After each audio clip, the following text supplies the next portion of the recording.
బస్తర్ జిల్లాలో ఎన్కౌంటర్ 909 మంది నక్సల్స్ మృతుల్లో 6 మహిళలు, 5 తుపాకులు, విప్లవ సాహిత్యము స్వాధీనము. బీజాపూర్ 13 మంది నక్సల్ అరెస్ట్. వాళ్ళను మీరు ఎన్కౌంటర్ చేస్తూనే ఉంటారు. ఇప్పటివరకు 140 మంది చేశారు. ఎంతోమంది లొంగిపోయారు, ఎంతోమందిని అరెస్ట్ చేశారు. ఏమైనా మార్పు ఉందా? ఎందుకు అట్లా జరుగుతుందంటే తాండవం, దరిద్రం, పేదరికం, నిరుపేదలు. అది ముందు మీరు సాల్వ్ చేయండి.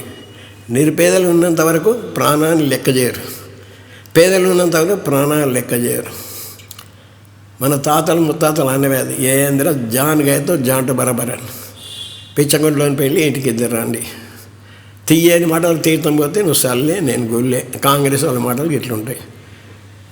బేస్గా ఫండమెంటల్గా సిస్టమేటిక్గా బేస్ నుంచి రాడికల్ చేంజెస్ రావాలి.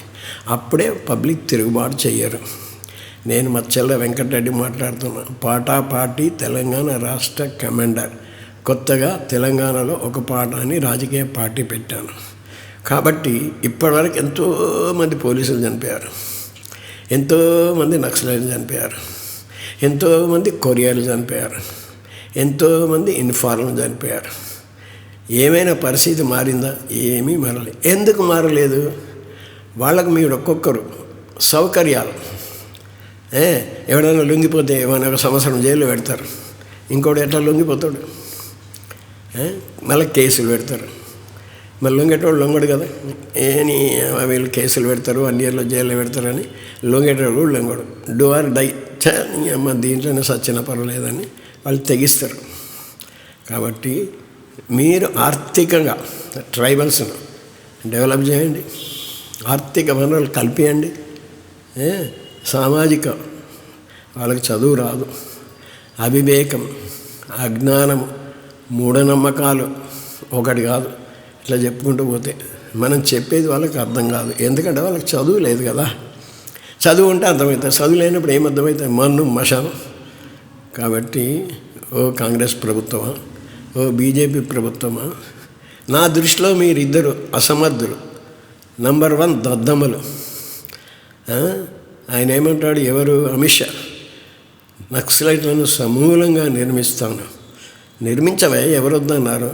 కానీ దానికి ముందు నువ్వు వాళ్ళకి ఏమేమి హెల్ప్ చేస్తున్నావు, ఏమేమి వాళ్ళకి ఎకనామికల్ రిఫార్మ్స్ చేస్తున్నావు, ఏమేమి ఆర్థిక వనరులు వాళ్ళకి కల్పిస్తున్నావు. అవన్నీ కల్పిస్తే వాళ్ళు ఆటోమేటిక్గా వస్తారు కదా. అదేమీ లేకుండా వాళ్ళ ఎట్లా అంటే చెప్పుకుంటూ సిగ్గుచేటు. ఏమీ చేయరు. పోలీసులని దింపుతారు. పవర్.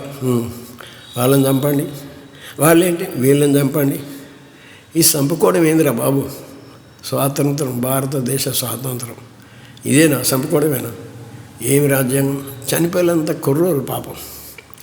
లీడర్లు కూడా చిన్నపిల్లలు, వాళ్ళకి ఎంతో భవిష్యత్తు ఉంటుంది. మహామేధావులు, ఆర్థిక శాస్త్రవేత్తలు, సామాజిక శాస్త్రవేత్తలు, రాజకీయ శాస్త్రవేత్తలు. కాబట్టి మీరు దృష్టిలో పెట్టుకొని ఇక ముందైనా మీలో మార్పు రావాలి. అంతసేపు కులము, మతము, బీసీ, ఎస్సీ, ఎస్టీ ఇవన్నీ కులగణన కాదురా నాయన, ధనగణన. ధనం ఉంటే ఎవరిని చేస్తాడు? ధనం లేకనే కదా ఇబ్బంది పడేది. ధనం ఉంటే ఇవన్నీ అవసరం లేదు కదా. కాబట్టి వాళ్ళకి ధనం కల్పించండి, ఉద్యోగాలు కల్పించండి.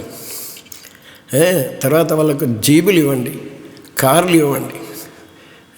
అక్కడి నుంచి వాళ్ళని షిఫ్ట్ చేసి ఇంకొక చోటికి షిఫ్ట్ చేసి వాళ్ళకి వేరే వ్యాపారాలు పెట్టిస్తే ఆటోమేటిక్గా వాళ్ళు ఇక అందుకు పోరు కదా. నేనేం మాట్లాడుతున్నా మీకు అర్థమవుతుందా? నేను పార్టీ రాజకీయ పార్టీ పెట్టాను కాబట్టి నేను తెలంగాణ సీఎం, చీఫ్ మినిస్టర్ కావడానికి ట్రై చేస్తున్నా. తప్పులేదు. పార్టీ ఎందుకు పెడతామయ్యా? పార్టీ ఎందుకు పెడతాం? అధికారం రావడానికే పార్టీ పెట్టి లక్షలు ఖర్చు పెట్టి రిజిస్ట్రేషన్ సెంట్రల్లో, స్టేట్లో నానా అవస్థలు పడి రిజిస్ట్రేషన్ ఆఫీస్ అటానమీ బాడీ, అది మామూలుగా అవస్థలు పెట్టదు పబ్లిక్ను. కాబట్టి ఎవరిని అనే పరిస్థితి లేదు. దయచేసి నక్సలైట్లను ఎన్కౌంటర్ చేయకండి. ప్లీజ్.